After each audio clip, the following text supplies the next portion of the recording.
What's good, y'all? My name is Dylan Green, and this is Real Notes, a space dedicated to blurring the cultural and artistic lines between rap and film. I'm here to chop it up with everyone from rappers and producers to journalists and video directors about their relationship to movies and how, if at all, film inspires their craft. My guest this week is New York rapper, producer, streamer, and video editor and director Duncecap. We spoke about Bodies, Bodies, Bodies, his changing relationship with horror movies, The Cabin in the Woods, opinions on a few retroactively problematic movies, the history of defunct New York rap collective The Karma Kids, the importance of humor in his music, and the creative process behind his latest album, Go Climb a Tree, produced entirely by Hajino. Come fuck with us.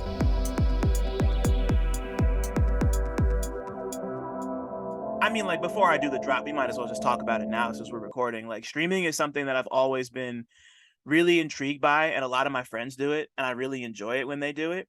But I don't have the kind of setup or the kind of space where I could feasibly make that happen and not have it just be like, look at how messy my room is. Like, I don't even have enough space to have like I mean, like, I guess I do. Like, the chair I'm sitting in, I could probably set this up in a nice enough way and get like a blackout curtain to have something need, cool like, in the middle of the one night. plant. That's all. Yeah. I have a plant, but it's in the room next to mine. I just have no. I'm not about to show you my whole room, but like, Give me the tour. No, yeah. but no, like, I have a plant. I just have no room anywhere in here. I've actually been meaning to like rearrange some stuff and move some shit around, and I think I might start that this weekend. But yeah, like, streaming Heck is yeah. great. Streaming is great, and I'm happy that more people do it, and you should do it, because Yes. yeah, you have a nice voice for it. Thank you. So yeah, yeah, I'm just gonna experiment with that more with the Cabbages podcast. Maybe that's unofficial, but with myself a little bit too, because it's actually, I think, kind of a sad capitalist thing. Not like, and I'm just turning this wonderful conversation dark, but like, I sit there and it's like, oh, I'm playing video games for 3 hours. How can I, like, quote unquote monetize this or make content, like kill two birds with one stone? That's it. Okay, sorry. I'm thinking of, like, trying to think of new tattoos for that concept, and it's kill two birds with one stone, but like the bad version of it. Like, what's like the negative, like, viewpoint of that? Like, overworking yourself, like holding two things at once, juggling two things. Okay, the point is, I'm going off the rails here.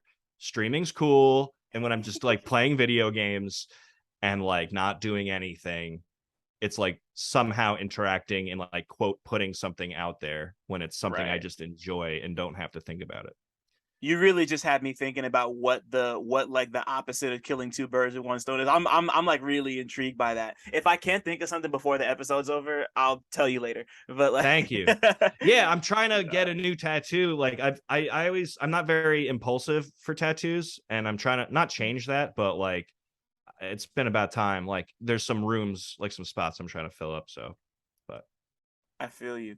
When was Now I'm curious. When was the last time you got a tattoo? I got one, actually. I just said, like, I'm not that impulsive about it, but I was trying to do the opposite and be more impulsive, because I have, like, all the tattoos I have. To answer your question, it was this year. Maybe a couple months ago, 2022. Um, but yeah, like, I've never got a stick and poke. A friend has never stick and poked me. Those are two things I want. I want some dumb tattoos on my thighs. Uh, and I've never got a Friday the 13th thing, and I've never got at the time, I never got something off of a flash sheet. And that's what my most recent one was. It was just like something off a flash sheet. Mine too. That's crazy. There you go. I got mine on Halloween of last year. It's a Gengar. Where is he? There he Oh, is. hell Yeah. yeah. Gengar Yeah. rules. Yeah, Gengar might be my favorite Pokemon. That isn't Gengar gang. Ho-Oh. Maybe. I don't know. But but yo, let me this is already Yeah, so great. Let me do this drop, and then please do. we're just gonna do everything. But what's cracking, everybody? Welcome back to Real Notes. It's been a hectic last week and a half, but we're back. Um I I'm drinking a smoothie. Duncecap. Oh wow, I already introduced you earlier than I usually do. That's all right. we're just talking about streaming and bullshit, and it's a Friday afternoon. Everyone's burnt out and ready to not be thinking about work. But That's true. my name is Dylan Green, CineMasai. I'd say I got a lot of names and I do a lot of shit. And this man who's with me today also has a lot of names and does a lot of shit, and I mean like a ton. You know, like you're It's a nice. rapper, you're a producer, you're a video director, you stream, Yeah. you think about tattoos Yeah, that's like pretty my often. main thing. I'm known for thinking about tattoos. You know, it's like that guy just never comes up with an idea, but he's thinking about it. I respect that. But yeah, my name's Mike or Duncecap.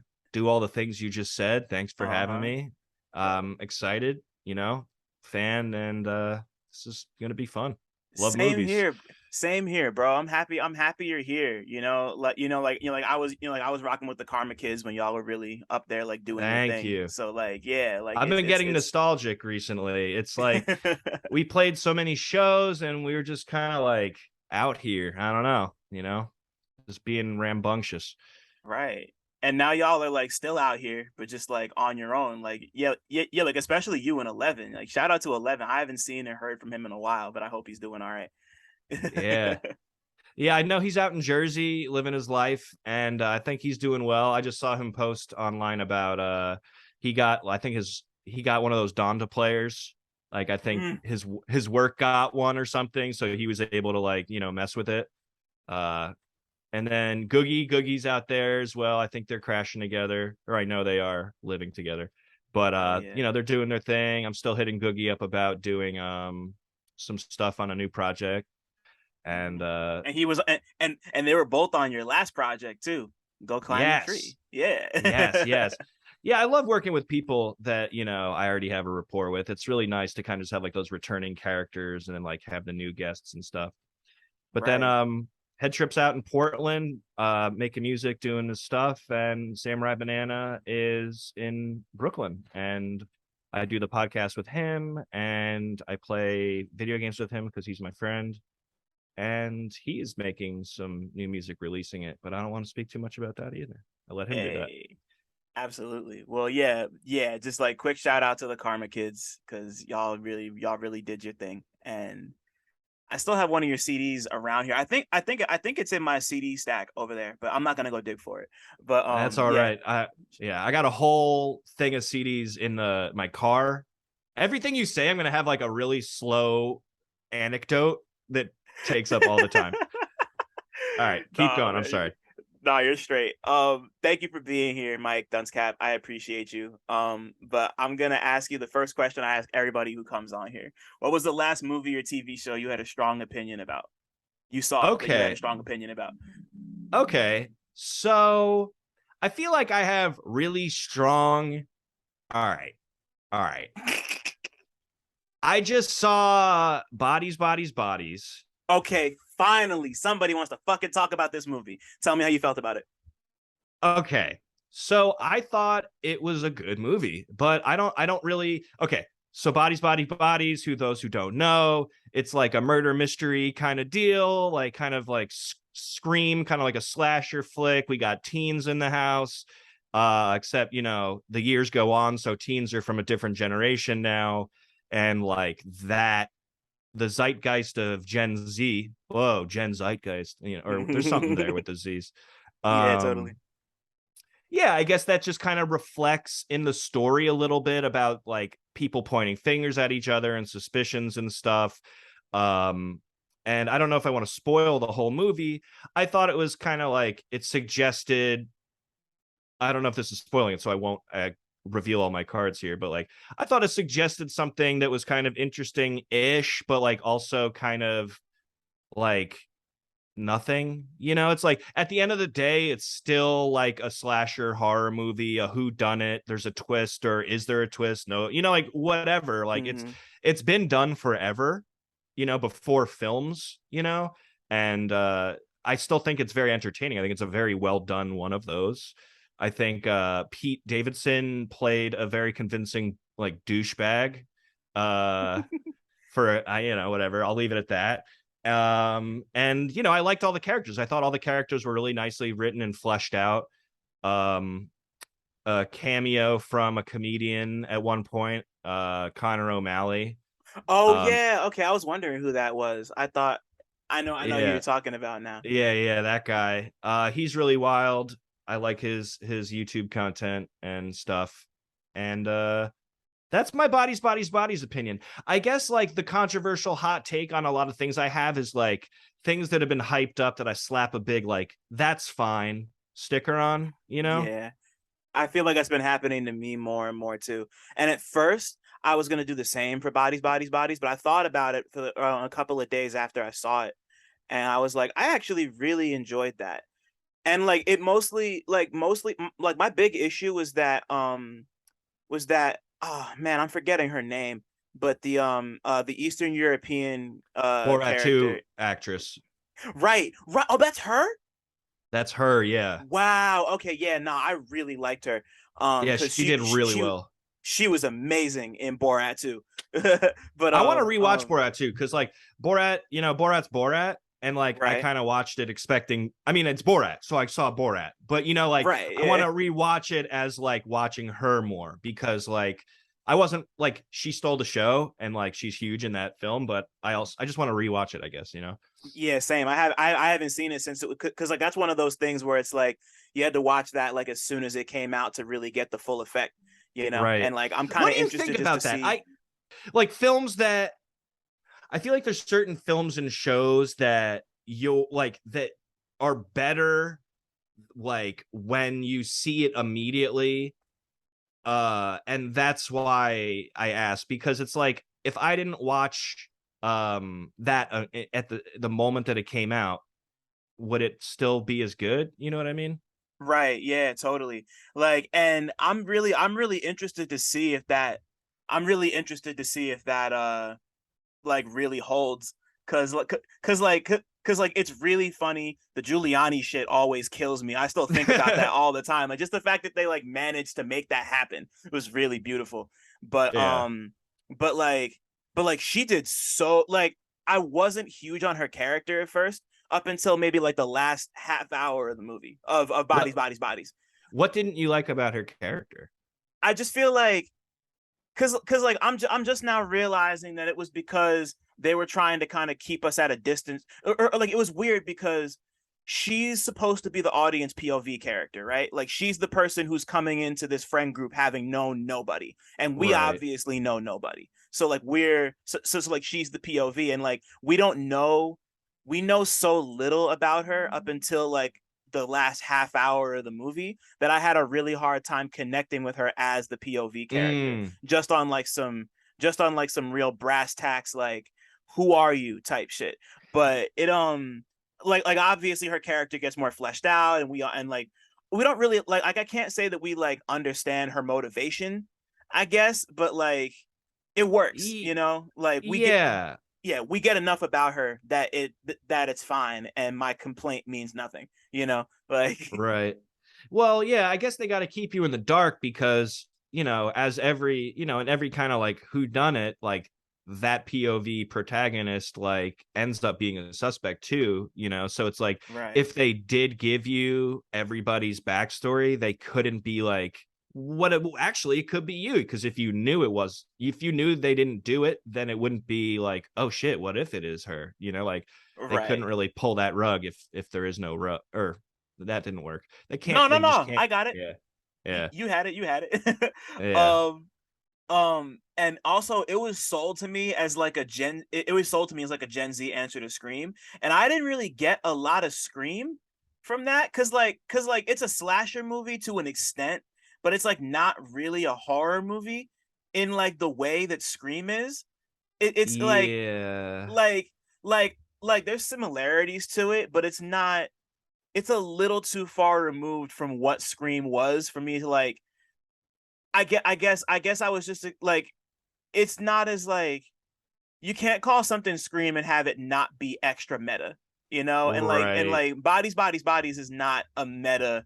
It's not meta in that same way. It's not really like trying to like make a comment about horror films or like movies in any stretch. It's more just like specifically about Gen Z Yeah. in that way, you Yeah. know? Yeah. Yeah, there's no real meta thing there. I agree. It's yeah, I think it's just Gen Z. I'm trying to gauge whether I could dig out any details that would like prove or disprove that, but overall I think that they succeeded, I think, in what they set out to do. I agree it's not like a horror though. It's not really scary. Um and speaking of horror, I think horror is super interesting. Like do you watch a lot of horror or I have do. you and stuff? I love horror movies. Yeah. So I never grew up liking horror movies. I was a big wuss growing up, and I still am at my core a sensitive, scared child. It reflects in my music. But the point is, at around college, actually, okay, I'm lying. So, because I did go through my whole like life last night in terms of like phases of films that I've watched in preparation for this. So I did actually have like a Freddy Krueger phase in high school and like middle school, but outside of that, like I truly started appreciating horror in college. So I studied film, and one of the classes I took was like a studies of horror films. And the guy was just like a super horror nut, and like we started from the jump. It was actually British and Italian horror is what the class Ooh. was. And it was 70s like giallo Italian horror, like with all the bright Mm-hmm. colors and the super blood and like all that, Suspiria and whatnot. So I guess the point is I really like horror, and it really grew on me after learning a lot about it. And I find myself watching a ton of horror, um, more regularly than I think other genres than I used to. I used to be like a really big sci-fi guy, and I still love sci-fi. I guess it's stuff that's really conceptual really draws me, and like horror has this room for conceptual and exploitative and over the top stuff that like you can't necessarily get in any like setting. It's like Right. people are exploding and slasher like, you know, I don't know. Yeah, the suspension like it's easier to suspend disbelief knowing that you're watching like a sci-fi movie or like a horror movie or even to a certain extent like an action movie. Like Mhm. it really just depends on the kind of movie you're making, and like the audience will come in with like like it's like me coming into Bodies expecting something along the lines of Scream and not 100% getting that. Like my expectations were subverted just because I had a certain expectation in my head. And I think Right. you look at like since we're talking about horror, you look at a movie like Cabin in the Woods, for example. Cause How do you like make a horror movie after that?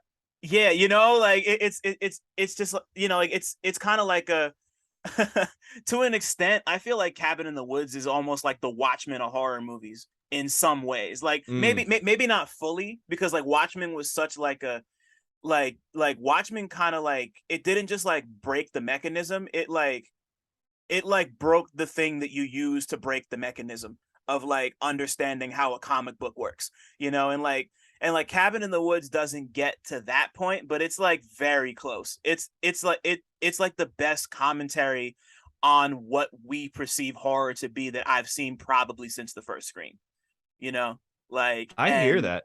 and Yeah. that like and they did a really good job of keeping everyone's expectations and or like having or like expect or like they did a really good job of hiding what the movie was about in the trailers, because like we all got that it was like Yeah. it's a Cabin in the Woods horror movie, like like they made it look super duper fucking generic, and Right. then And they it's like nailed it. yeah, yeah. I watched it. I've Like seen it like a bunch. I love that movie, and I actually think about that movie just like as like a milestone of horror. And I'm not like an expert. Yeah, I took a class once, but like I generally like I can't tell you shit about horror for the most part. Like I never just grew up watching it. So the right, point I'm trying to make is that movie just like it hits every like subgenre and trope in a way, and elevates the story and gets meta, and like it still stays really funny and smart, and at the same time is like kind of scary too. Like uh and pulls off being what it's trying to satirize at the same time as satirizing. I just think it's like a masterpiece almost, like I don't want to, throw that word around, but like I think it's a movie that I would comfortably watch at any point. And it's also just like a very like what 2010s or whatever, whenever it came Yeah, I out. think it was 2012. It came out right before the first Avengers came out because I Yeah. saw them really close to each other. That was that Inter- was that was back when Joss Whedon. That was back before we right, all knew right. that he's a We bad all man. knew. But yeah, but And yeah, Iron nah, or Captain America's in that movie too. Chris yeah, Evans, right? no, Chris Hemsworth, Thor. Thor's Yeah. in that, and that was because they had made the movie in like 2010, and they made it like before they Oh, made it. I think it might have been after the first Thor, but like right before the Avengers. So he just sure. did it as like a quick little in betweeny type shit, Right. and yeah, like that was a different time. Wow, that was such a strange time to be like, wow, like he's about to be in the Avengers, but he did this weird Cabin in the Woods movie. Like I remember Yeah. being really confused by that, but like also kind of laughing, like Yeah. weird. It makes sense, Joss. Mhm. I just didn't want to say Whedon, but No, I I feel you. don't know that guy. Yeah, me either. But what's it called? So no, yeah, I'm happy we're already here because typically I ask like what like well actually no because you didn't actually answer it, so I'm gonna ask anyway. What was no it's not your fault, but what what's the earliest experience you remember having with a movie? Like it could be at the theater, your cousin house, wherever. Just first Okay. experience with a movie. Oh, I have, like I said, I was thinking about all this stuff last night, and you saying cousin's house unlocked more memories. So, It always does. yeah. Yeah, I was super close with my cousins growing up, and I'm still very close with them. Um, I'll say I'll just talk about them. So the first thing I wrote, and it does include them, and I'm talking about like after content like Winnie the Pooh and like after Power Rangers, like the first like real deal shit for adults, but like watching it. Like so I think some of the first stuff I remember is Three Stooges. I remember really liking Three Hmm. Stooges as a kid. Um and then my cousins were really into James Bond and like Indiana Jones. And I remember just like watching all of that when I was like probably 7-ish, 8-ish, like all that stuff. Like GoldenEye was out on N64, and we were just like Right. watching all the James Bonds. Um, Besides that, like I really, as a kid, I really liked Will Smith movies. I've talked Hey. about being like influenced by Will Smith without slapping people. Um, yeah, so like Men in Black and like Fresh Prince the show. Uh, not there's no Fresh Prince movie, but Jim Carrey stuff too, like him being a crazy goofball. And I think that's kind of where my energy was at growing up. And then like I got into like Arnold Schwarzenegger sci-fi with my dad. And I remember like really watching like Total Recall and then like Predator. And I distinctly remember like being 8 or 9 watching, getting into those movies. What about Jingle All the Way? You forgot about the It's best Arnold amazing. Schwarzenegger sci-fi No, movie. yeah. Terminator. I'm trying to remember Turbo Man. And Turbo I Man. forget Wow. the sidekick, the pink thing, Gunther or something like that. No one likes him, and whatever. I like that movie. I have it on DVD. My roommate, I am one of those guys that had a huge DVD collection. Like it was my personality, and like at its worst, it was like, oh, I saw that movie and kind of liked it. I got to get that on DVD. Like, and that's my mentality. It was all about the collection. And then I guess, now being an adult that needs space in their gosh darn home, like it went down and down and down. Now it's like a Right. couple, right? Like movies that I could just have somewhere and someone will instantly be my friend if they like that movie. Mm-hmm. Um I Yeah, you forget gotta the have like point. it's got to be like nothing but heavy hitters at that point, like just like Oh yeah. So the point your is, 20 favorites. Like yeah, Jingle All the Way. That reminded me of have you ever see First Kid? no. I don't think so. Sinbad is like the Secret Service guy to the president's son. It's a I know what 90s you're movie. I know what you're talking about, but I've never seen it. I've always Yeah, wanted to. That's the crazy part, but I've never I seen it. can't guarantee you're gonna, love it now, but I love it because I was a kid, like, and I could like quote every scene. Right. But just tying Sinbad back into the mix. Three Ninjas Kick Back. That's another a fantastic one. I never really watched any of the others, just the second Three Ninjas movie. But yeah, I I think I've only seen the first Three Ninjas movie, but I know they made like what they made like what like three or four of them, maybe five yeah. or something like May that. At a certain point I stopped because I think they had like a different cast every movie of kids. So like I liked the kids I saw in the second one, but those weren't the kids in the first one nor the third one. So I was like, I don't care. Like, I know the third one, they went to like a theme park with Hulk Hogan, and that came out like when I was. The other ones came out before that was even on my radar. Three Ninjas Right. Kickback, they go to Japan. They're playing baseball in Japan, and that one rules. And that's the one I saw. That's hard. Yeah. That's hard. So you already kind of went into it with like your well, yeah, you already went into it with like your fascination with horror as you started to get older, but like were there like before that, was there ever a point before that, did you have a movie that you watched that kind of like stopped you in your tracks and made you just like not even necessarily appreciate something in like a more artful sense, but just Mm, like something that really just like touched you on some level that really just made you look at a movie as more than just like a piece of entertainment or I like hear you. just like something that really yeah I always over explain that question but yeah. No, you did not over explain it at all. I'm just on the same page here.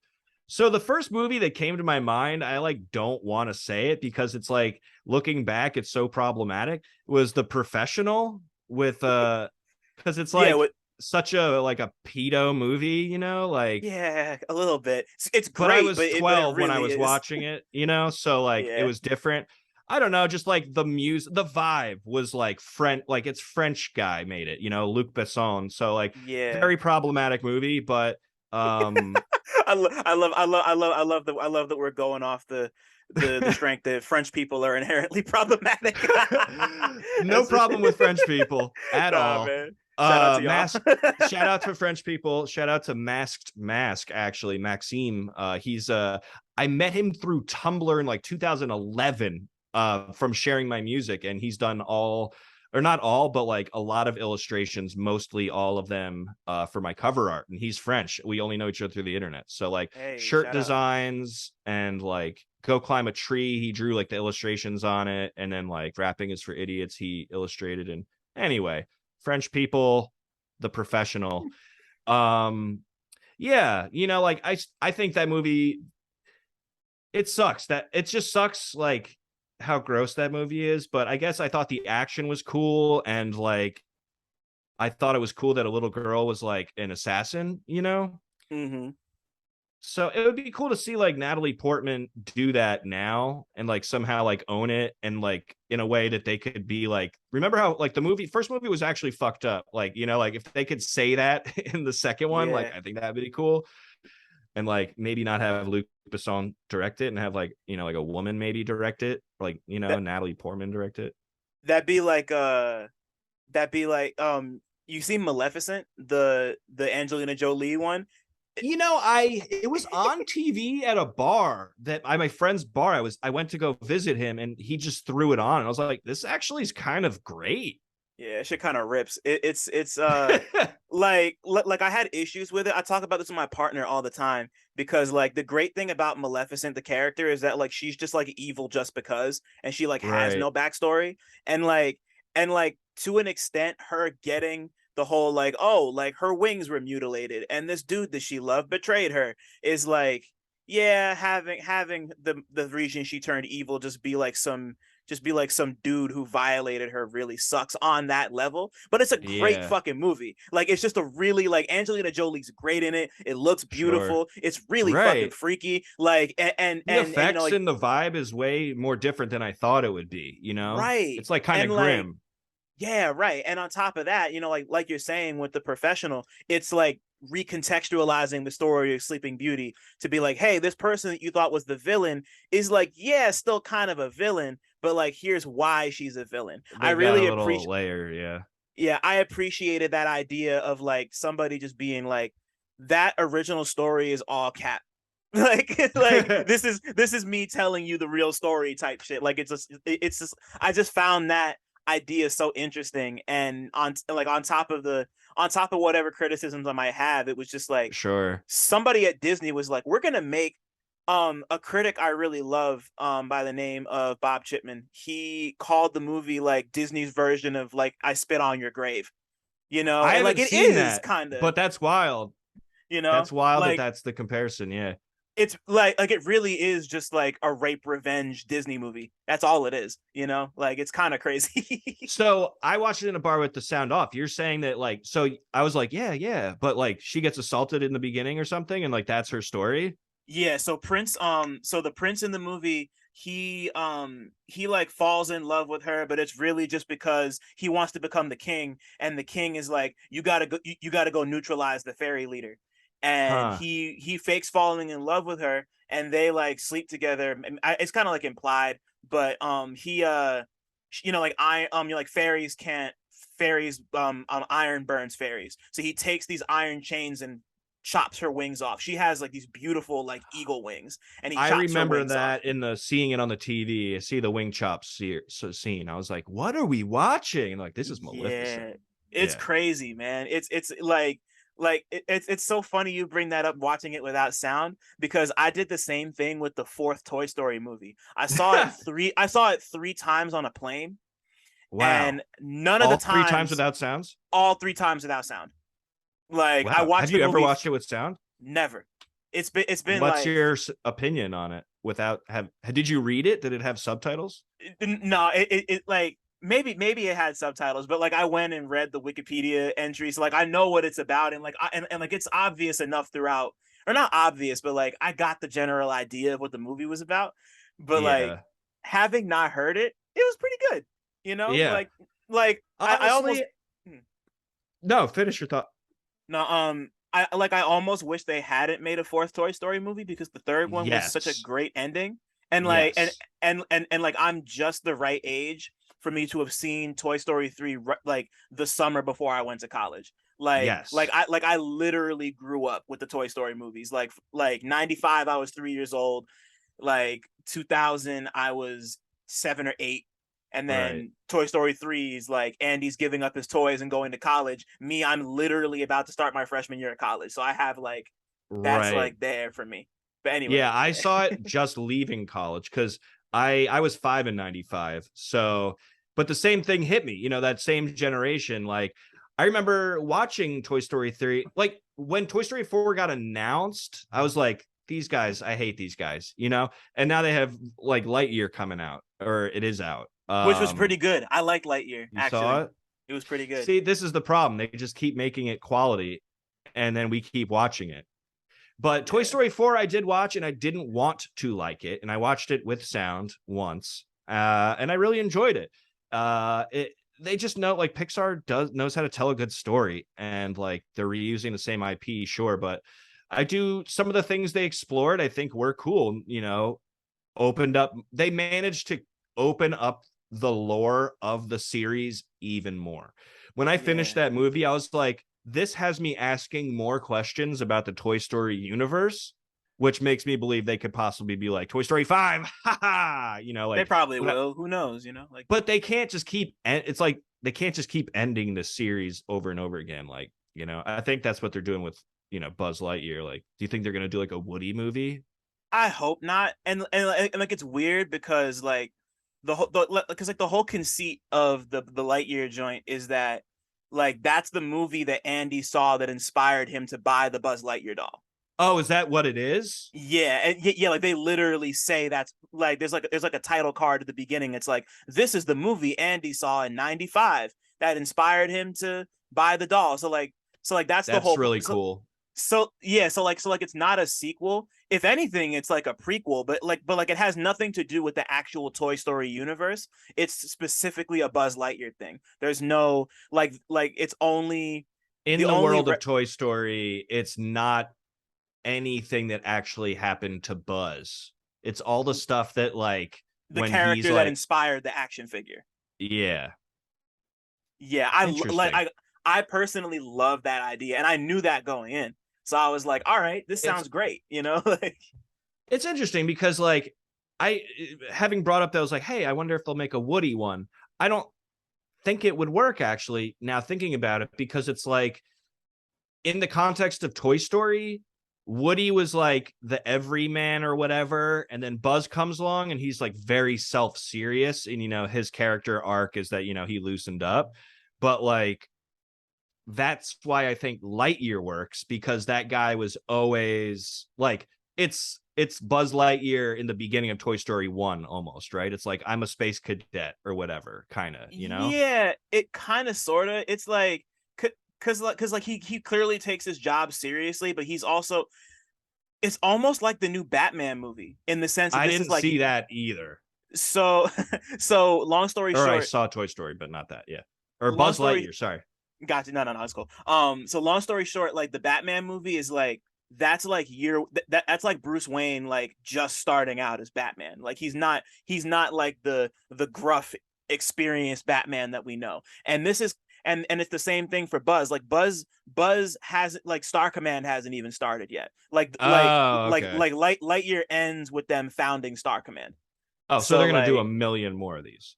probably, but like the interesting thing is like I love the idea of it being the movie that inspired Andy to get the toy, but at the same time, like there's a robot cat character called Socks, I believe, and Socks Very is the good name. coolest fucking Toy Story character in any of the properties ever. Like just like the things that he can do and like his general like his vibe is like to me, I'm like, why did you buy a Buzz Lightyear doll when you could have bought a Socks doll? You know, like it kind of ruins True. everything for me. Just like you saw Lightyear, right? No. Okay. So yeah, like I've seen the Socks is just trailer. I know there's a cute cat and like stuff happens. Like it has some kind of powers or something. Or it's a yeah, robot, like right? it's like a robot that helps him. I'm not gonna explain the whole movie, but yeah, so like Spoilers, spoilers. so fucking Socks is just like the coolest it's the coolest anything Toy Story related ever. And like, if that was really the truth, Socks would have been in all these fucking movies. That's all I'm trying to say. Right. Like Yeah, just like his yeah. personality and just like the stuff that he can do is like, why not? What?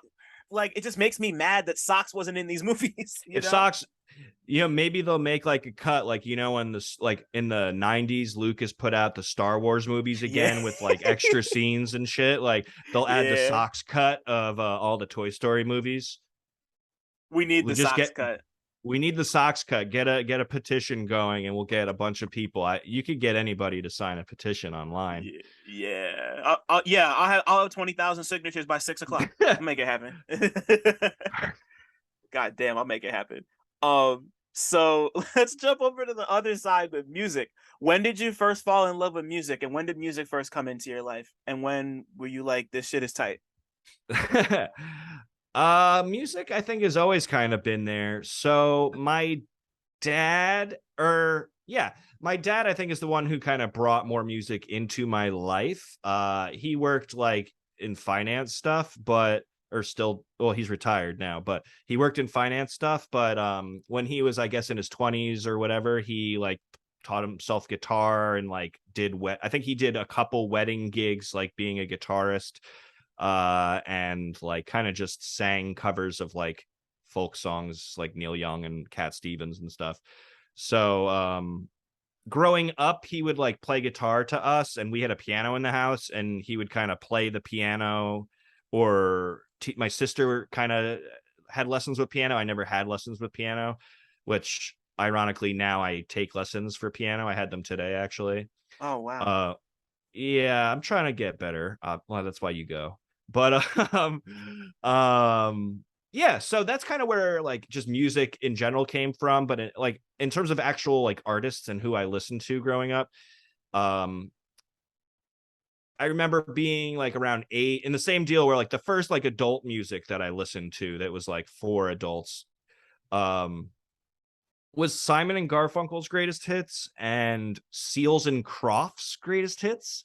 Wow. And I just kind of remember like coming like boop, like coming online and hearing those songs. Not coming online but like riding in the car and just being like, oh, I like this song, like having requests for music, and it was like from those song or sound or CDs.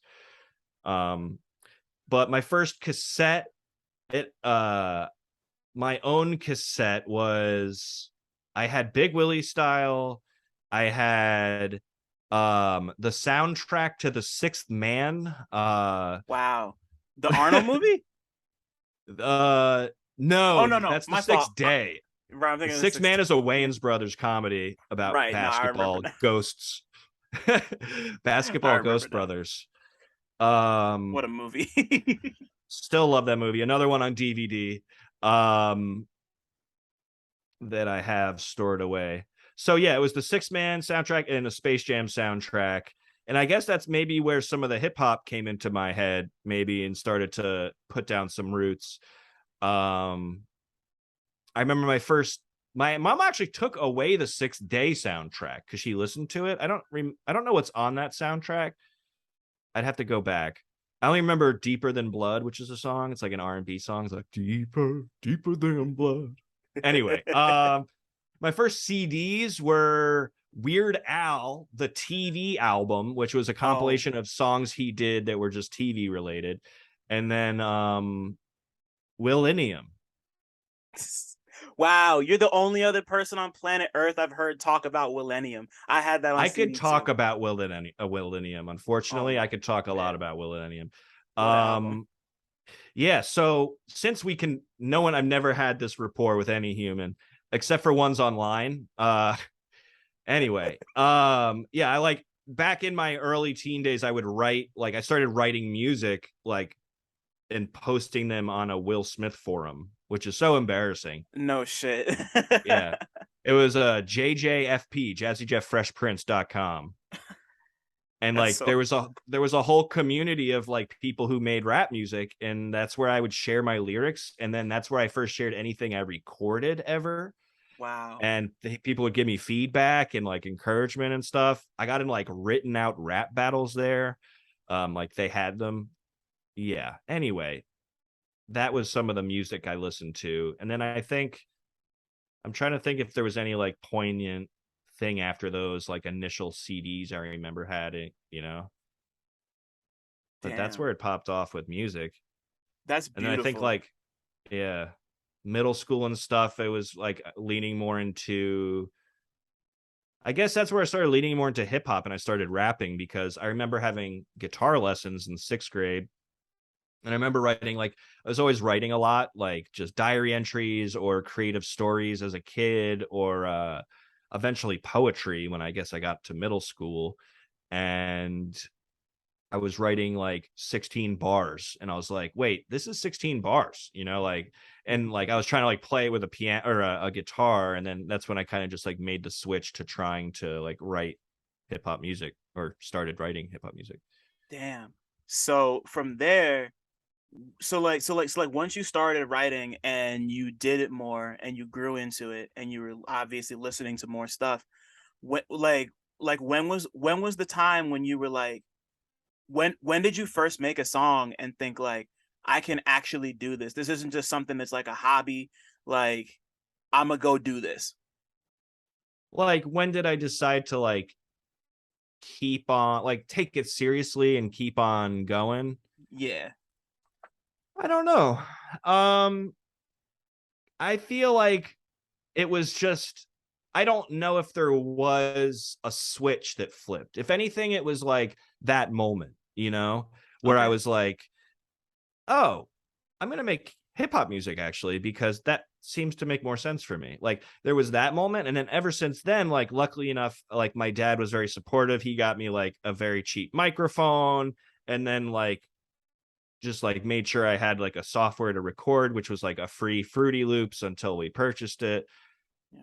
And yeah, I started making beats early high school, and like I guess by sophomore year I had like a self-produced, self-recorded album, which is so bad, so bad.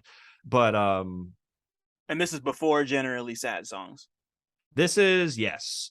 Generally Awesome. Sad Songs was like, I guess the with the Karma Kids, that was like, I guess 2011-ish is when I released the last thing that cannot be found online anymore. Like there's a whole Mm-hmm. lineage of like, I used to go by concept, like for one album when I was in high school. That, I guess we just talked about that one, but like I went by Mike Petro for like from like 2015 to like 2011-ish. And Generally Sad Songs was the first project that I was Duncecap as. Um, but I've been doing it forever, but just only as Duncecap for I guess 11 years now. Right. And before before we move on with that, because I want to because I want to know why you chose Dunscat, but I gotta ask because we're gonna transition over, like, as you were kind of growing up and just kind of taking in all this inspiration from music and film and all this other shit. Was there ever a period of time where you had a conscious realization of like music and film being interconnected in some way? Like it could be something as simple as like you appreciating how a song like influenced the soundtrack for a movie or some shit, you know? I It doesn't I have to be exactly that, but wait. So I have something in mind. It's like kind of just like appreciating music in movies a little bit. That's kind of what yeah, you're looking for. that's cool. So Yeah. like when I was making skits and stuff in high school and little short movies in high school and college, I would usually just pick a song I like and make it the background and then like edit, you know. And I think that, and watching movies like the famous Goodfellas scene with the freezer and they're playing what is it, Gimme Shelter or whatever the other Rolling Stones song, and Yeah. like seeing stuff like that. Tarantino does good songs in his stuff, and kind of just like, I think maybe that, you know, being like, oh wow, this is a really good song. And when I started making my own videos, I think is when I truly saw more about the connection. And because when you're making stuff, it's like, this is, I wrote this to be sad and it's not sad, but now I know if I add a sad song it's sadder. So I guess I like the music is telling you what to feel, and I think that I Right. kind of noticed that, maybe is what I started noticing, just like kind of studying video and studying audio. You know, one thing actually, my I had a TV class in high school, and it was like an elective class, but it was there. And one of the questions, it was like a gotcha question, because there was a like a it was like, what's the answer, A or B? And the answer was C. Um, Mhm. but it was, what's better or what's more important, film, audio, or video? And the answer is both together. I mean, it was just a high school teacher's question, not like it's cinema canon or anything. But that always stuck with me too, because it made me realize, like, I put video. You know, I was like, oh, there's silent films, so obviously video is more important. But putting down both, I was like, I guess that kind of changed my mind a little bit and gave me a different perspective of just like how influential sound is in general, and especially music, you know? Yeah, you know, it's like you said, you know, like sound kind of like dictates how we feel about not even just like a specific thing in like a movie or a music video, but just like everything. You know, like to me like sound dictates so much of how I like relate to a memory almost. It's weird because like typically I think they say that smell is the thing that's most I was just associated gonna with a say memory, smell. Yeah. but like which it is obviously, Can I but ask like you a quick go on? Sorry, I'm yeah, gonna no, cut you off to ask you about a no. weird smell. I'm like, did you ever smell this smell? That's what I was about to do. But you want to finish At, that at, thought? No, ask me the question. I'm more interested in Okay, that. so I walked past the bank recently, and there's a bank, whatever, there's a bank near me. And when you walk by, there's like a grate in the floor that leads to the basement of the bank or whatever. And there's air conditioning by that grate that shoots out, and it smells distinctly like bank, air conditioning bank, or safety deposit room bank. And it reminds me instantly of being a child and running errands with my mom, like 4, 5, 6, 7, or whatever, and her needing to go to the bank for some reason, and me just like tagging along. Do you have that smell? Does that smell resonate with you? Like Bank that smell? specific one. Yeah, yeah, yeah. Cause it smells like money. It smells like Is that money, money and like smell? it's like a combination of like money and just like whatever metal they're using on the vaults. And True. I whatever didn't think of that. and whatever bullshit fucking cologne or perfume people are wearing who True. work at the Okay, bank. one Yeah. more smell question. What Yes. about freezers? I really like how freezers smell. Tell me how a freezer smells because I might know what you're talking about. Well, that's what I'm asking because I don't know how to describe it. You just said money for the bank, and obviously that seems very like obvious, but it kind of was like, okay, it's totally is money. So I'm thinking maybe it's the smell of like Freon or something, like whatever makes a freezer cold. It reminds me kind of like a cooler, but different from a cooler. I feel like a cooler smells a little more like dank, where like Yeah. a freezer smells a little more like chemically in a weird way, but it's Yeah. hypnotic. It's a It hypnotic smell. it smells like science. That sounds so weird, but it kind of just smells like science. Okay. Just like I've never been around liquid nitrogen, but I imagine that a freezer kind of smells like how it would feel You to just like smell like if I don't even know if liquid nitrogen has a smell, but if it did, I would imagine that it would smell like a freezer, if that makes imagine sense. you smell liquid nitrogen, it goes all up your nose and freezes all your nose hairs in your Yeah, just brain. just start ripping shit out like I like saw some liquid nitrogen for science class. Some guy came and smashed a rose. That was pretty neat. oh, those are always so cool. Yeah. You have you seen Jason X before? The Yo, no. Yes, Oh, I have, but once in my Freddy Krueger phase in high school. So okay. I know that there's a part where somebody shatters, right? So like he takes this woman, he dunks her head in a vat of liquid nitrogen and freezes her entire face and then just like shatters her face Psh. on the it's like it's such a distinctive memory in my that's such a wild movie. I It's want to it's watch it's Jason X again. yeah, it's such a 2002 movie and I love everything about it. Like that movie is so early 2000s. It was set to let like the trailer was set to let the bodies hit the floor. That's Like a it's a hell of a song. that shit is crazy. That song reminds me of Triple X with Vin Diesel. Because Yeah, me too. Wow. yeah, and there's some other song in there too that are well, he jumps off the bridge in like the cold open to that song, I believe, Hmm. which is like super cool stunts. God damn. He was Or Ong Bak. I know I completely just flipped to not talking about Triple wow. X, but Hey, I that's guess cool.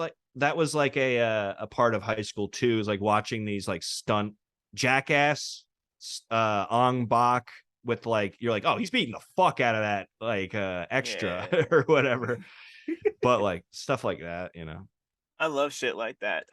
You seen Jackass Forever? The new Jackass movie? Yes. It's great. Uh I loved it. I really liked it. I think I was laughing pretty hard and I was like, I don't laugh that much. And like it's just very like I think lowbrow would be saying something that's like would be more of an insult, but it's very visceral. Like obviously it's just like people hurting themselves and doing stupid stuff, but it's like Yeah. it's very primal, like I can't just watch some of those things and not be like have this visceral reaction like oh shit, or like there's one scene where they turn night vision on in the room and then like they just like had everybody run around and like that made me laugh really hard in a way that like scripted comedies usually don't, like Yeah. I feel like a scripted comedy I'll be like good joke, nice reference, you know, where it's like Yeah.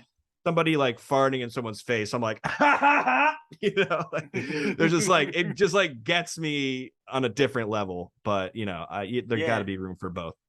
I feel that. Yeah. Nah. And like it had been so long since I'd seen a movie or anything really that really gave me that sort of reaction. Like just like watching it wasn't Dave England, it was the other guy, I can't remember, but the guy that they strapped to the chair and had the bear come Oh in, they poured honey and salmon all over him, and like yeah, that should have me crying. I was like almost like rolling on the floor, just like I can't remember the last time I laughed that hard in the movie theater. Like and like I laugh all the time, so like I'm yeah. very like it's just a very like Some people are that like yeah. really against Jackass and stuff. Like they're just like really not about it, which I get. It's like gross, and like I guess Yeah, some people really don't like watching people get hurt, which understandable. It's not like I want to watch people get hurt and I seek it out, but it right, doesn't. you know. Slapstick makes me laugh. I watched The Three Stooges growing up, so you Right, know. you know, like yeah, yeah, like it's already just like a part of your DNA in that way.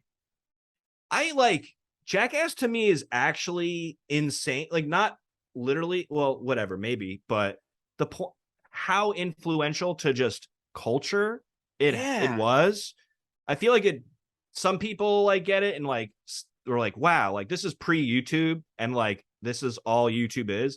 And like people say that like kind of lightly, but if you think about that, like YouTube, like it's like I guess what I'm trying to say is like it's so ingrained in like fail videos. Like people know Uh-huh. what that is, you know, like or just I don't know, like hype houses, like people making content. Like that was like it's not the same thing, but it's like a bunch of friends hanging out making crazy videos. Like I don't know. I Yeah. find it so fascinating, and I was like an impressionable youth around that age, and like made dumb videos, and like Yeah. I And was they have the also disclaimer at the beginning of every episode and the beginning of every movie, like, and it only made you want to do it more. Like, yeah, oh it's, you know, yeah. Did you ever do yeah. any like stuff like that? I thought no, You're like, nah. uh, no, I like nothing that crazy. It would just be some shit like try some crazy hot sauce Right. or like Bernie one box time. beans. Right, like one time, like me and my friends, we made ice cream because like someone got an ice cream maker for some reason, and like we Nice. just like made ice cream with like the worst possible shit in it, just like peppercorns and capers and That like kind of sounds like awesome. Well, not delicious, but like kind of. we fed it to somebody and they fucking hated it, and they had no. It's mostly because they had no idea what was in it, but Right. like They're you know, like, oh, is this it was vanilla? Oh no, this is it, capers and peppercorn. it was I forget what else we put in it, but it was crazy, bro. Um, but yeah, you know, like that's just so. It's like it was them in backyard wrestling. Mm, Before that, it was I did like that that. too. Yeah. I never did it, but I saw people do it, and I played they did they made a backyard wrestling. They made two backyard wrestling Games. games for the PS2, and those So were great. yeah. Those Like were I great. never was like hardcore. Like when I say I feel like there's like a backyard wrestling TM like whole vibe of people like hurting each other with like glass and shit. Like that wasn't Right. me. They I tried just to like jumped on the trampoline and practiced moves with my cousin, but uh also liked wrestling games though. they tried to turn that shit into and one, or We like gotta bring and one NWO or back, some shit. Yeah. or the AFL, right? The American Football League or whatever, right? Yeah. Or the is the XFL still a thing? XFL. That's I what know I was trying to say, and I said AFL. I know Vince McMahon was trying to bring it back, but he's in the doghouse right now. So yeah. Right. It's so weird that he's even a real human. I don't know. He just Yeah. seems like such a character meme. Like, I guess he is, but he's like also actually an asshole, you He know? feels like he was put together in a lab, bro. I was watching old clips of him when John Cena put the rap album out, and Oh like my there's just like God. and there's just like the one where he just like looks at him and just like yells the N word and just leaves, and he's just I like, keep it up, saw my that. nigga. Like, you know, he's like jumps out his throat, and like It's like, Booker how? T is in the Yeah. room, and like Booker T is just like staring at him like shit is crazy. Wrestling is crazy. Like, I like it's just always super interesting. I almost called it the Super Bowl. I watched the WrestleMania with like some people who are still into wrestling this past year, and like it's wild, man. It's just like, Yeah. it's such a spectacle, and like it's performance art, it's like pretty Yeah. gnarly. It's just fun. Like I don't know. I just like I'm not huge into wrestling. I got a lot of homies who are, but like it's just fun. Yeah. It's just fun. Like I just feel fun watching it. Yeah. Just like they're trying to like rile you up or just like amp you up. Like that's all they want to Hmm. do. Like, and just watch some crazy stuff. I don't know. It's pretty great. Yeah, I like that a lot. Um, I read somebody's meme that was like, wrestling is just drag for dudes. And I was like, maybe. I mean, yeah, no, Or like I straight would, dudes. I mean, like, or yeah, I would whatever. buy I'm that. digging a hole Yeah. here, but No, I feel you. It's like yeah, it's like that, and it's like theater. It's just like theater, yeah. it's just like going to the opera or going to a drag show. Like Yeah. I went to this really incredible drag wrestling show called Tasselmania, That and sounds incredible. it was great, son. It was like Was that in the city? it was in the city. Yeah, it was in oh, I forget. It was at forget the name of the place. I gotta ask Desiree later. But like we went on a whim because like Des really wanted to go. My partner wanted to go see Tasselmania. Like, you want to go see this? I was like, yes, let's go, Yes. please. Like we did it, and it was Tasselmania was awesome. Whoever, if anybody who runs that is listening, do that again because that was great. Do that again, please. I'm gonna go see it. I'm gonna keep you posted on it. Hell Um, yeah. so like obviously like you get older and you start really like leaning into making music for real, and you put out Generally Sad Songs, which I believe is the first and only project you put out before the Karma Kids kicked off. Is that right, or am I fucking that up? That is correct. So Okay. yeah, I made that album up not with them at all. Like Right. no one, well, actually Head was on the long, but and Samurai Banana did cuts for that same song, Social Drinker. But aside from those two, that song, like everything was recorded and kind of wrote and whatever outside of us all hanging out.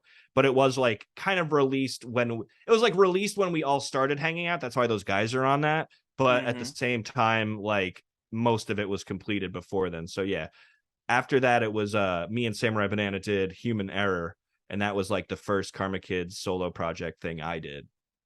Yeah.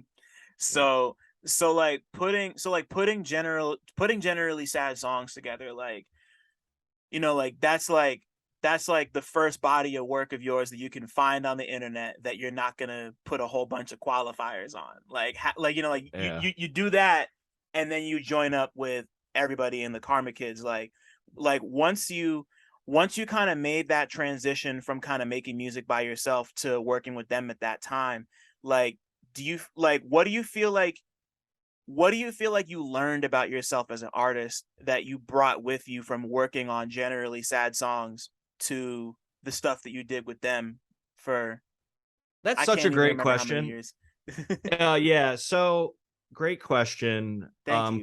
Because I learned a lot. And so how many years Karma Kids? I'd say roughly from, well, that's kind of a loaded question, but if we're talking about just like the group, the four of us, five of us on stage, that kind of was like 2012-ish, 13-ish to like 2018, maybe 19. I don't maybe more 18-ish, 2018-ish.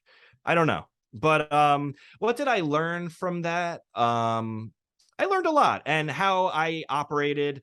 I like talking about, or I like talking about how the Karma Kids kind of came to be. So like I've spoke about it a little before, but we all knew each other from college for the most part, and we all were our independent like hip hop groups, and it was really like three different groups melting into one. And Head Trip was kind of the leader of that group, so it was him and Banana. They had their group, and then there was another group that contained Googie and Gruff Lion and two other guys. They melted down into our group, and then me, I was kind of like a loose, just like a lone wolf kind of free agent guy. And I knew the rest of them from being at school together and seeing each other at like hip hop music events and stuff.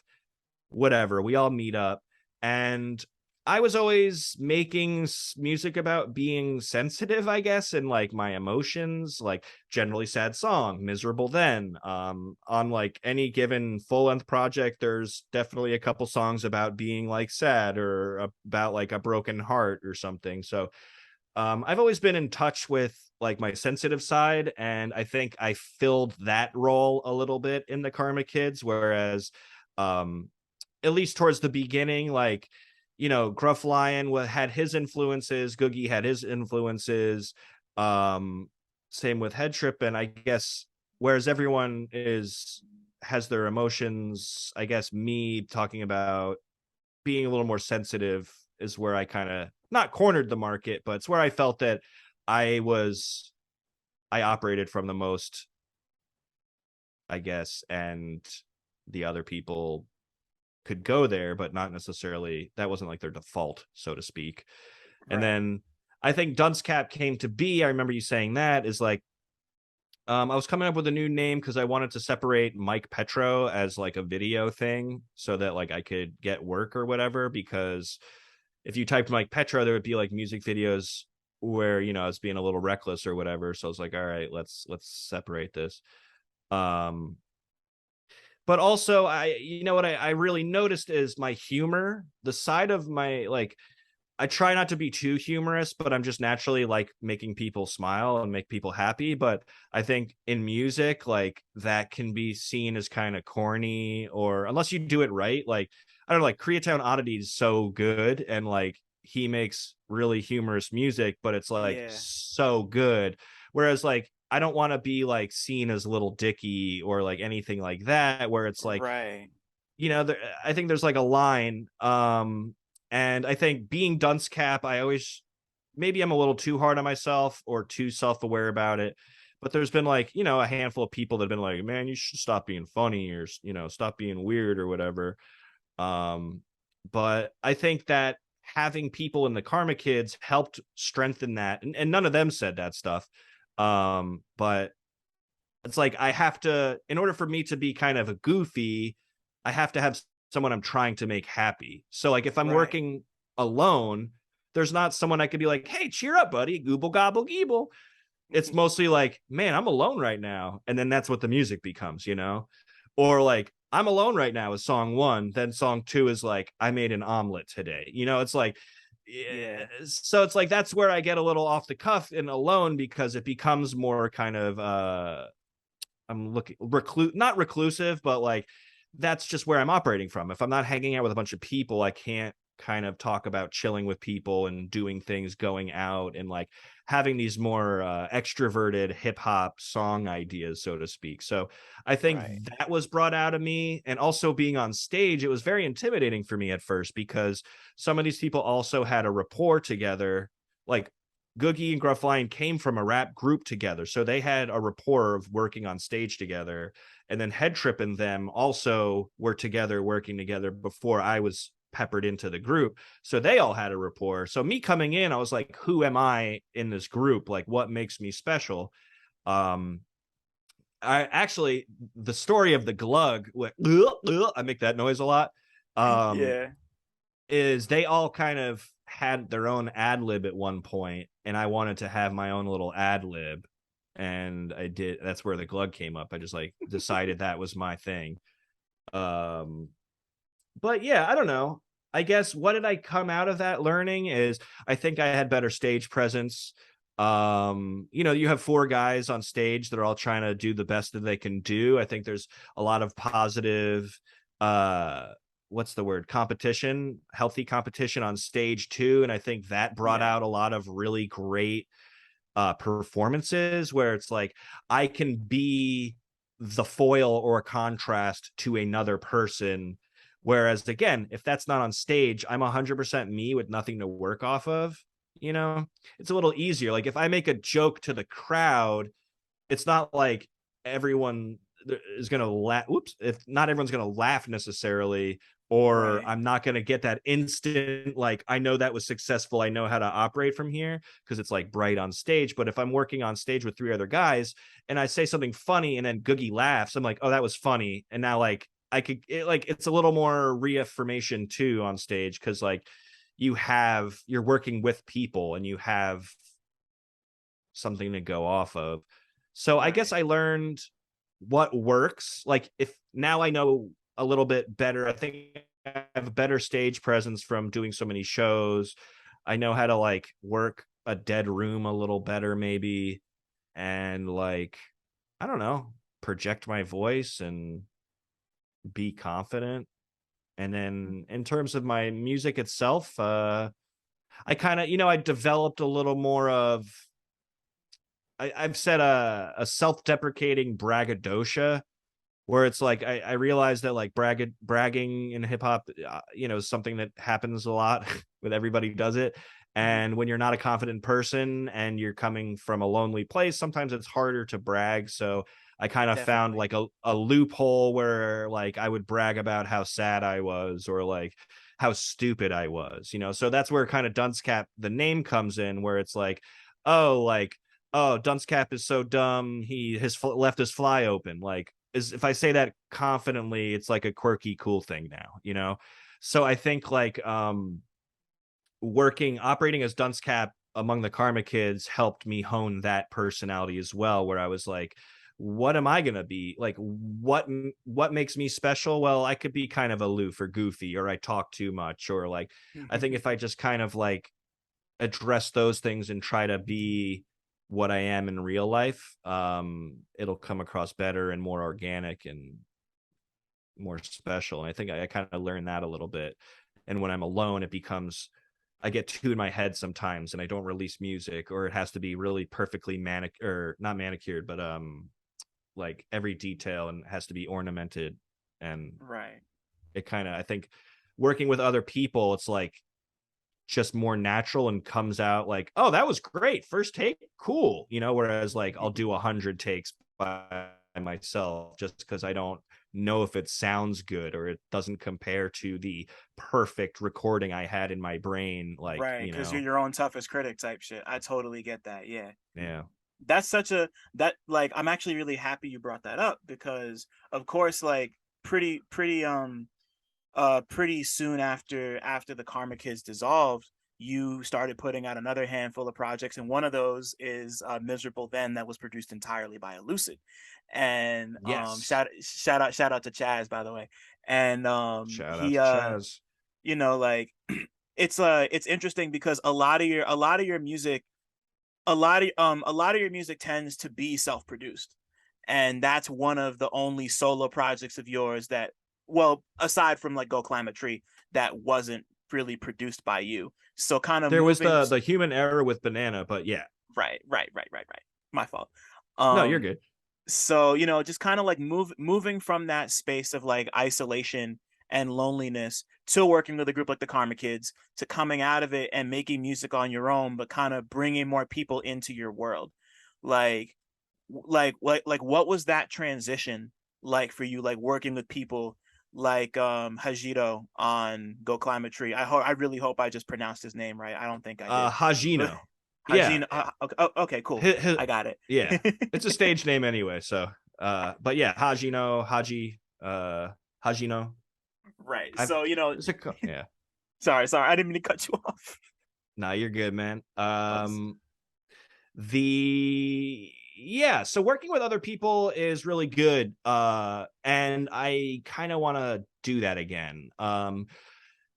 Like when I produce myself, it's kind of like what I was just saying. It's like when I make all my own beats, the same thing happens where like I'm currently working on a project that beats have been for a couple years just stagnant. Not that they're stagnant in, it's just that like, is this still good? Like, and granted I've been busy and it's like I've been on and off working on it, but mm-hmm. um when it's produced by someone else, I can not have to think about half of that song, because it's like you're not double tasking. Like, to take it back to video, like I do a lot of music videos and I'll direct them and I'll shoot them and I'll edit them.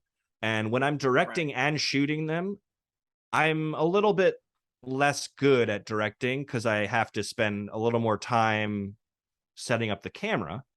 and my shots might be, you know, not as thought out as if I was only shooting it. So like I work with, you know, camera people, and that's when I can solely focus on one thing is when I do better. So this is leading back to working with one producer versus my own production. Is I think that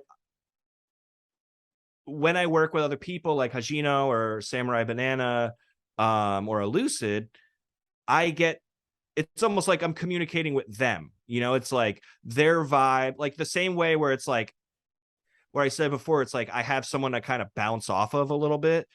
And it works that way with my writing too, where like Hajino, I met him through the internet. And I wrote to some of his music. I found his beats through originally Reddit, then SoundCloud. And then I was writing one day, reached out to Hajino, like, hey, can I use this beat? And then, like, you know, the rest is history. Right. Um, so with him, it's like when I write with him, I don't know. I feel really free to kind of just be myself and go where I want to go.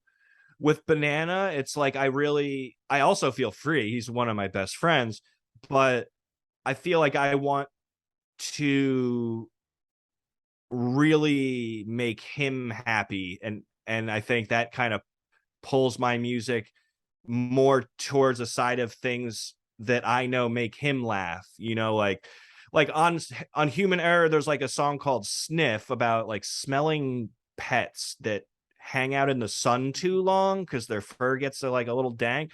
That's such a weird idea, you know, like, and I don't think I would have wrote that song unless it was with Tim or Samurai Banana, because just I was in his apartment, his cat was there, and I smelled the cat and it smelled good, and he made the beat. So like very strange, but you know, um when I'm alone, I think the difference is like I have some kind of expectation of this is like some grand song that must be elite status produced and elite status written, where I can take the back seat and focus 100% on being a writer when I don't have to produce the beat. Right, totally. And you know, like there's also like I mean like I might just be speaking for myself here, but there's definitely a sense of like it's a lot of pressure to be all of yourself, to put all of yourself into like a piece of art that's just like all made by you. Because like you Mm-hmm. want it, because you know like you know like you're saying, you want it to represent like even you know like even if it's completely unrealistic, it's just like, oh, this is like all of me. You know, like this Mm-hmm. is like all of me I'm giving you, and I want it to represent 100% of me, and like you know, like that can just make things really complicated. So I yeah, like I completely understand that. Yeah. It's like, Like, so another thing is like, I think when I produce it, for some reason in my head, it is more of a statement. And it's like, I become a little more, maybe not more careful, but I'm extra careful about what I say sometimes. Um, Maybe that's true for all music I make, but I guess I never want to, like, I guess what I'm specifically thinking of is like I'm currently writing a song about sex, and it's like I never really talk about sex in my music, and maybe that's more of a personal thing, but well, I'm just trying to poke holes in my own story and not sharing it. But basically it's a Samurai Banana beat. My next project is mostly produced by myself, but then it has like a couple guest producers on it, and I think that is somewhere I want to operate for more in the future, because like there will be that inherent vibe that I create matched with my vocals. And I think that's something special for any artist to do. But at the same time, there's certain vibes that resonate with me that I cannot create in the same way. You know, like a Lucid's production, like I generally speaking, I don't think I'll ever be able to make something like he made, just because it's his voice and that resonates with me. And yeah. I don't think I'd ever make it the same way he would make it. So it's fun to connect with other people and find parts of you to put into this box and release, you know? Yeah, totally. Like that's that's just, you know, like you already said it before, just like being able to kind of fall back and focus on this one thing that means something to you, and like just like the difference that can make and how it comes out. And I feel like that goes double for your work as a director and just everything you do with video. And I realized that I'm a bad host because I didn't ask you about that way before. When did making videos start? Like when did you start? Because you mentioned that you had been making like skits in high school and all that stuff. Yeah. But like when did you like start directing? Like what was because like I'm really familiar with your obviously you've directed a bunch of videos for Akai Solo, Hmm. especially recently. I love the Nebula and Ocean Hue Hours videos, by the way. They're both so good. Thank you. Thank Yeah, you. you're very welcome. So like when did you first start directing video, and when did that become a thing that you wanted to pursue alongside music? Um, Music videos specifically came about like um probably 2011, 2012 ish. One of my good friends, AB Go Hard, um, he's on the West Coast now, but he was putting out tons of music. And that's where I started making officially music videos. But video in general, like skits and stuff, I've always had a fascination with taking video. Like have you ever seen a How To with John Wilson, or I even have actually, yeah. Through the Gift Shop, that movie? The It Banks was the like Banksy one? the Banksy movie. Yeah. That Yeah, movie's actually yeah. really good. It's fantastic. If you haven't seen it, anybody out there, it's pretty much like How To with it's similar to How To with John. It's not similar to How To with John Wilson, but you'll whatever. A guy who's obsessed with taking video. They're both about that. That's all Right. similar. And Totally. I was kind of that, not the same level at all, but my dad always really likes taking. We growing up, we'd call him the paparazzi because he always was really into cameras and take pictures with like really nice camera gear, like at all the family events and stuff. Um, and I was always, I think, growing up, the family movies we would take that my parents would take of us, like 7 years old and under, we would make a habit of like sitting down and watching family movies. Like we would put in all the tapes and we would just put the camcorder to the TV and we would sit back and watch tapes of us as kids. Like when I was 7, it would be like maybe home movies from that year, excuse me, or the couple years before that. But the point is, that ritual of watching like home movies with my family is what kind of led into me doing video, because there's home movies where I'm about 9, 10, and it's kind of like, uh-oh, Mike got a hold of the camera. So now it's like there's tapes from that age where it's like me just commentating while filming, and it's like all super cringy stuff. Well, it's probably not that bad. I'm just like a 9-year-old kid, but when I was younger, it really made me cringe. Just filming the dog or filming my mom, and she'll be like, what are you doing, like stuff like that. And then I think from there it turned into skits and like filming stuff with my friends. And middle school and high school, I have just like really goofy stupid shit that doesn't make sense, and I'm actually starting to do that again. It's like a secret, but if some of my close friends, I've been showing previews of some of the skits I've been making. But one of my best friend from when I was a kid and now, I live with him now. Actually, he's my roommate, and we're just trying to like put out a bunch of short dumb skits in the spirit of like what we used to do in high school and stuff. And it's like non-scripted. We kind of outline them and try to outline them the same day that we shoot them. And originally I wanted to edit them the same day, but that's not a thing anymore because they've just gotten a little more complicated. But Yeah. there's something just really freeing about watching you and your friends goof off, and I've always really enjoyed laughing with my friends, which I think's a normal thing. And it's crazy you say that, because that's kind of the impression I get from your music. Like you've been talking so much about how you like to make people smile and laugh, and like one of the things I love about your music is that, like, on top of it being as like abstract and surreal, just like in terms of like the sounds that you kind of tend to go toward, like your shit is funny and really easy to just like, it's just like very comfortable to me. Like I Thank like you. like I get the place you're coming from when you like make certain references or just like talk about certain things in the way you do. Like I could like I get that. And not even just that I get it specifically because it's coming from you, but just like I can see how that specific way you look at the world is bouncing off somebody like a Samurai Banana or an Elucid or yourself. You know, like it's Yeah. like that's just such a consistent theme in in all your music. And I just think that's great. I don't have like a question or any Well, sort I of like really deep dive. appreciate that. Like Because like I brought up like a little before, I am a little self-conscious about like, like coming across too jokey sometimes. And I try to be genuine, but I think it just comes natural to try to like, I want someone to smile, like it's nice to yeah. have good vibes.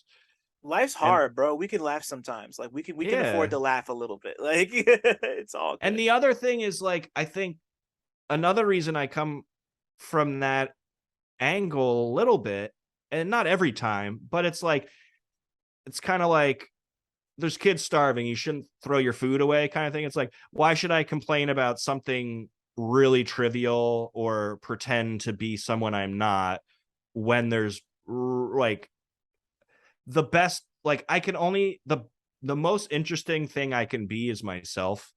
And like Hmm. I think that's a lesson that people have heard their whole life from Disney movies and whatever, but it's much more hard to apply that when like you want to be liked, like when it comes down to things and you want to be successful, because then it really hurts. It's like, oh, like I was being myself and no one liked it. I guess myself sucks. Yeah. Yeah, But that's I yeah. guess I really appreciate what you said, because it's reaffirming that like I'm on the right track. People out there resonate with what I'm trying to do. So I appreciate it. Nah, of course, like that's like I get that, I feel like everybody struggles with that in some general sense, but like Mm, I totally understand the whole like, like what does it mean to be myself and how much of myself do I want to give to people? And like is that good? Like, like yeah, like it hurts to be rejected. Like nobody like a lot of people like to play it off and like be cool and shit. And like sometimes it's like that, but sometimes like that shit hurts, like yeah, like it could like like whether it's like romantic or platonic or like artistic, like just like yeah. being rejected hurts, Your and it's film did okay not to make kind it of into the festival. like Ouch. Yeah. yeah, like yeah, that's perfect I had example, just like I made a short film with so I made a couple short films. One of them when I was like fresh out of college, so like 2012, and I was living with my parents for a year and the family dog. I made like a short film about her, and it's called Domesticated. You can watch it on Vimeo. It's like whatever, it's cool. I like it. I'm proud of it. But it's not a perfect film. It's 6 minutes long. I forget the point of me bringing this up. Home movies, domesticated. Being rejected.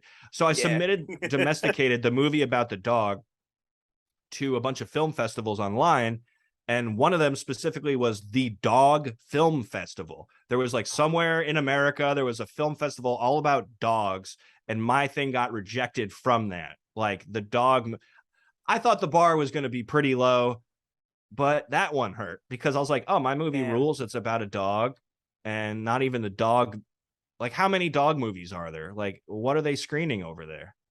got to be like It hurt. Marley and Me or some shit. Straight Marley and Me marathon. or Homeward like Bound. yeah, I was about to say Homeward Bound, Cats and Dogs. What else? Oh, I What's never that what's saw Cats and Dogs. Milo and Cats Otis. Milo and Otis. And then Channing Tatum put out a dog movie last year, literally called Really? Dog. Just dog? Just Dog. Yeah, like We'll watch that at the and festival. Yeah.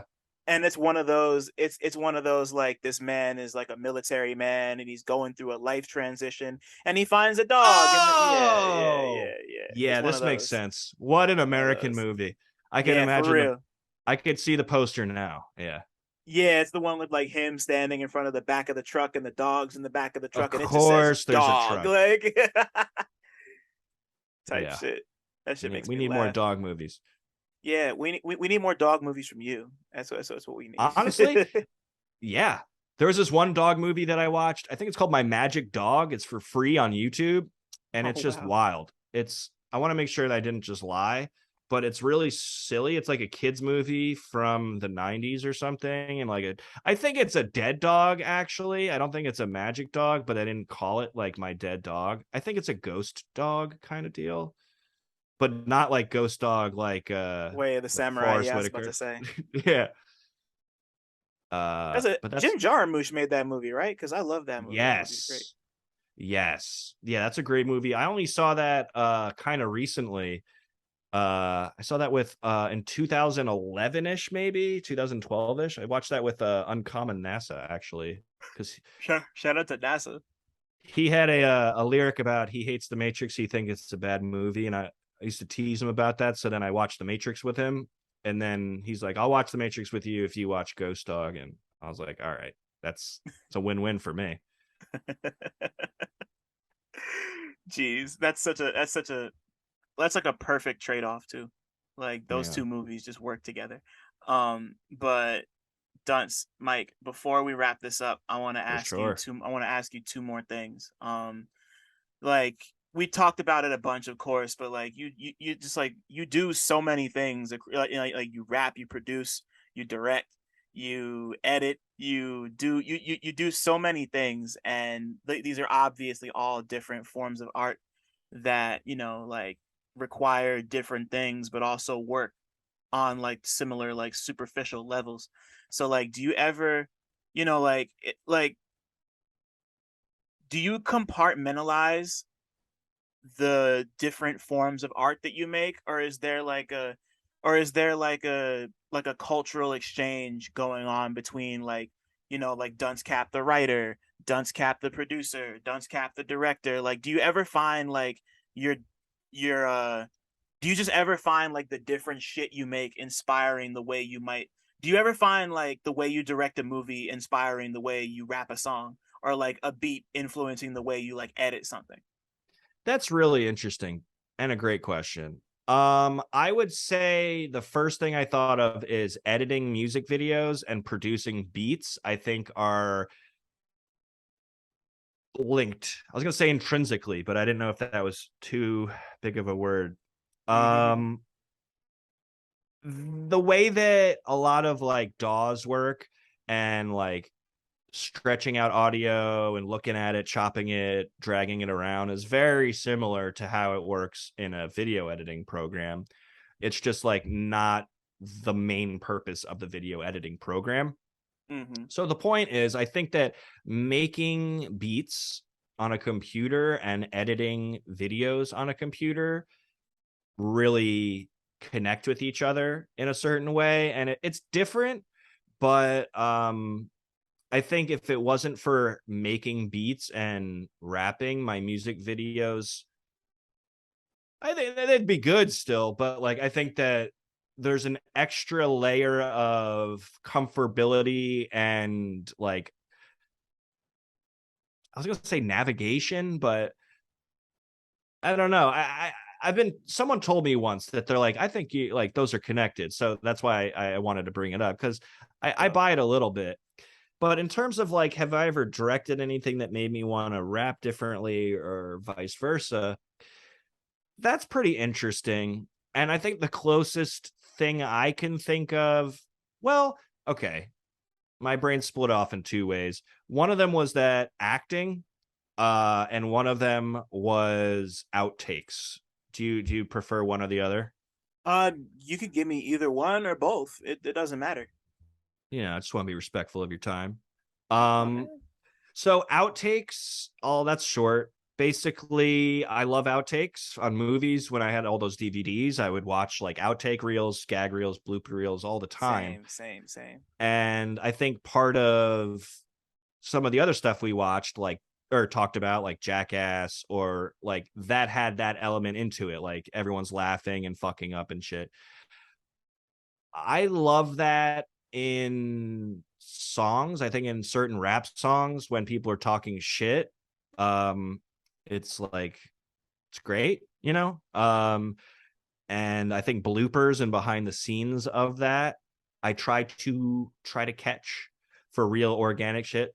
Like, I think it was kind of inspired by me feeling like imposter syndrome as a hip hop artist. It's like, how can I have a shit talking intro without trying to impersonate another human who did this before me? Like, you know, um, Yeah.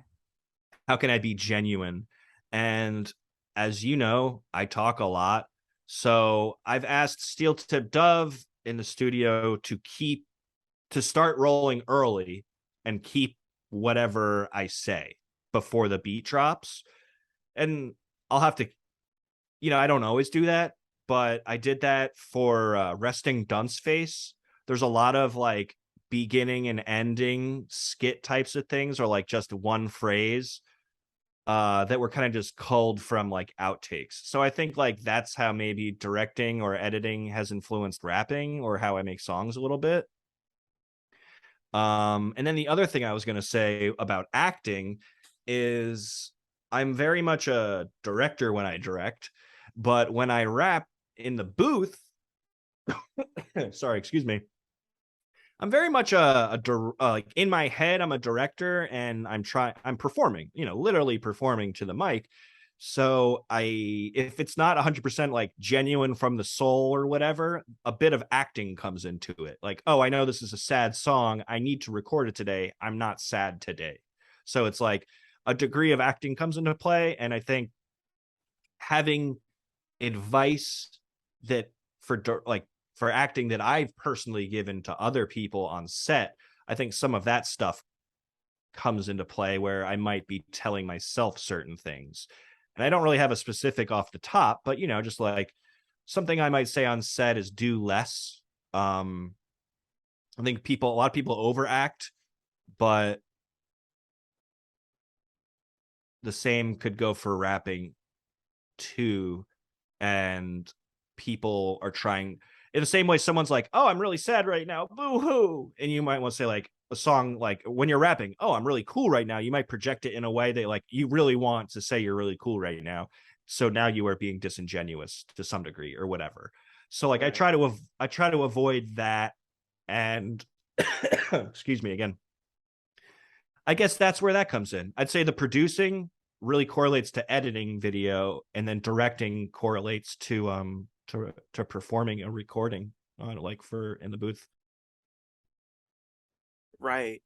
Like, oh, like that's just that's like half the reason a show like this exists. And I hope you're okay. I'm sorry. I'm sorry your throat was fucking up right now. Oh yeah, It's just it's like a dry cough. It's like really annoying, but doesn't, I feel it. it's just worse to have. It was worse to have a dry cough like during COVID, because it's like, I promise I'm not making everyone sick. I just have to cough. Yeah, I still get that now too. Like air conditioning just like gives me that like I'll Yeah. get Okay. like So it dry. is there. Yeah, like I'll get like dry throat and be like, oh shit, is it finally time? Because I haven't caught it yet. But anyway, Oh wow. yeah, somehow I don't know how I got so lucky, but yeah, I'm just always really fascinated by how all these different things influence each other because like to me everything like everything influences just about like that's so general, but just like every form of art is influencing one another. Like Absolutely.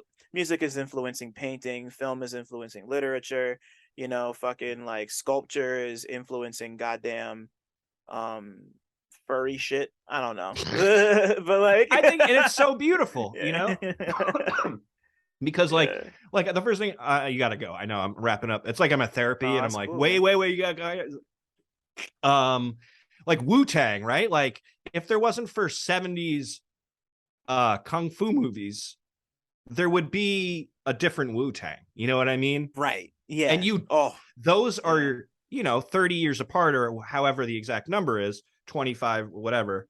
Like, I think that's really cool and really interesting. Like you were saying, just like the way that things connect to like other things, or it's beautiful. I don't know. I know, I think it was like the 18th century or something. Like they got really obsessed with Roman stuff, and it's like you Yeah. never know when there's going to be a huge phase of stuff where people are like, actually, that was really cool, because like all the art is just like a reactionary to the past thing before it. And at a certain degree, you're going to land somewhere that you were before. So it's cool to just see how everything reflects each other, and it's beautiful. Right. There's there real quick before I ask you my very very very last question. Um now okay, now I'm going to have to bring up a problematic movie by somebody who sucks. Sick. When I when I first saw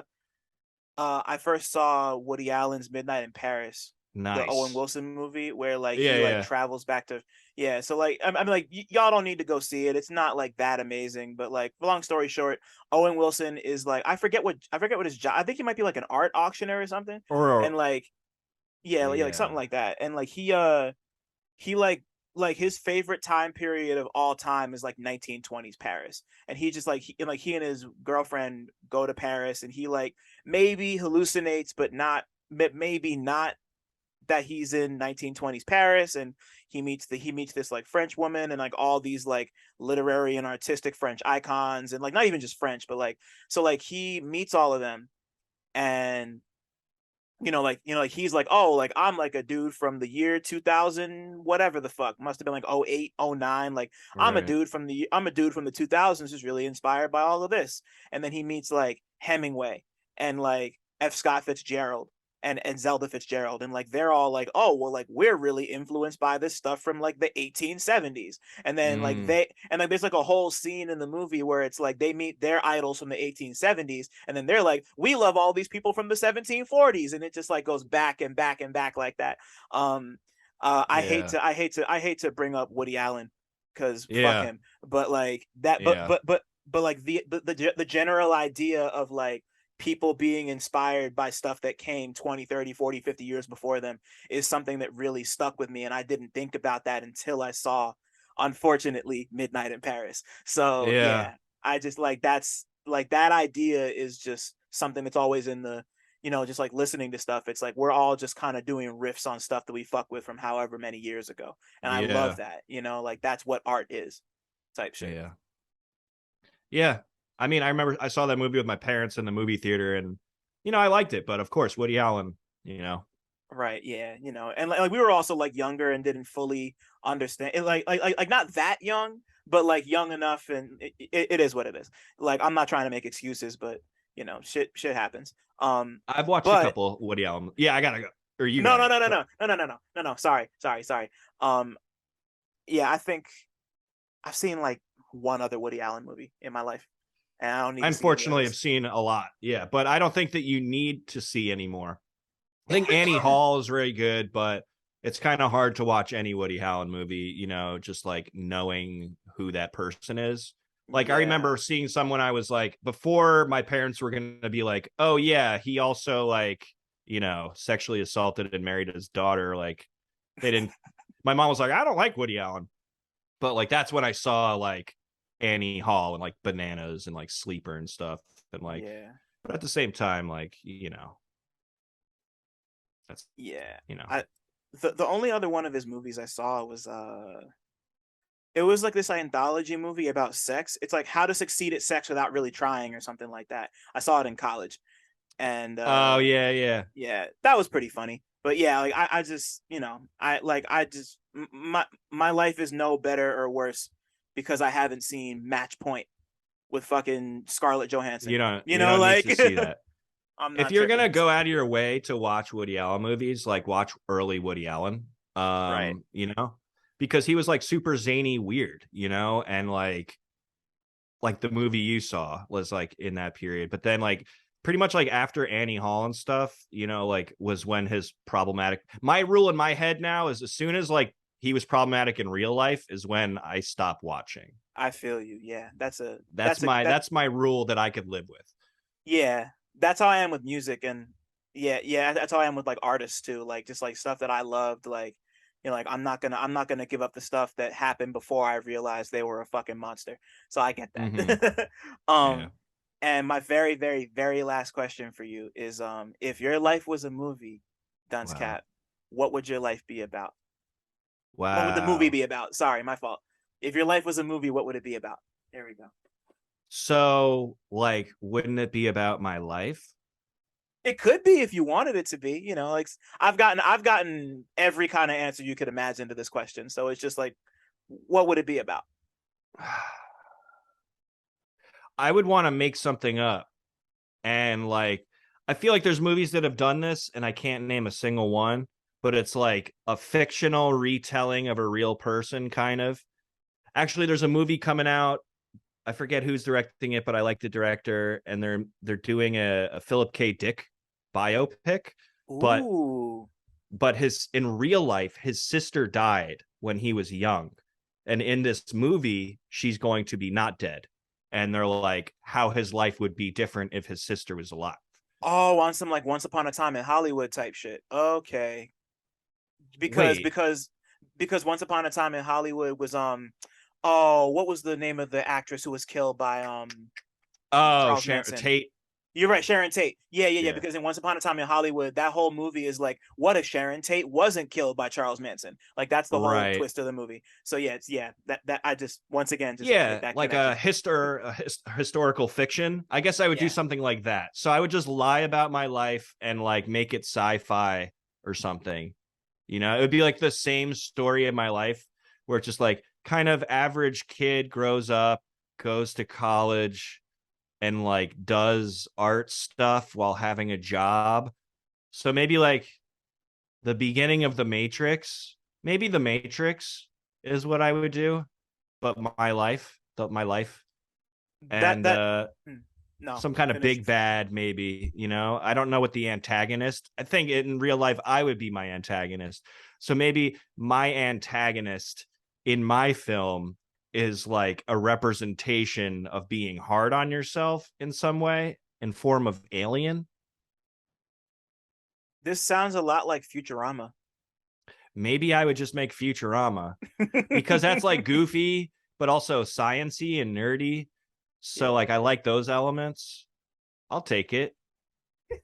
I mean, like obviously, I don't want to trivialize everything you just said and just be like, that sounds like Hey Mike, your Futurama, life but is Futurama. You're Fry, Mike. nah, son, I'm not trying to do all that. But no, like no, like that's so cool. I like that. I like that a lot. But Yeah. Mike, bro, thank you so much. Like I know Thank you. we've been talking about this for a minute, but Hey, I'm happy we were finally able to make it happen. And same. yeah, man. Like This is the honestly, like first thing I've recorded on this mic. So it's good time wow. yeah, so this is it. We broke the seal. Broke the Crazy. seal. Oh It's for man. a very good reason.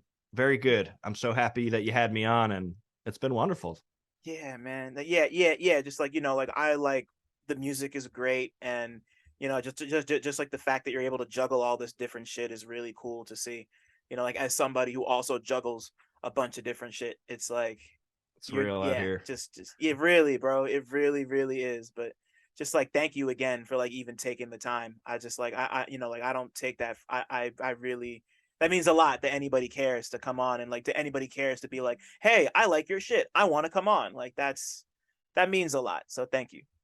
You Well, know, thanks again. It's been real blast, and like you said, it's a long time coming. So to the next time, you know. you already know, man. Thanks for listening.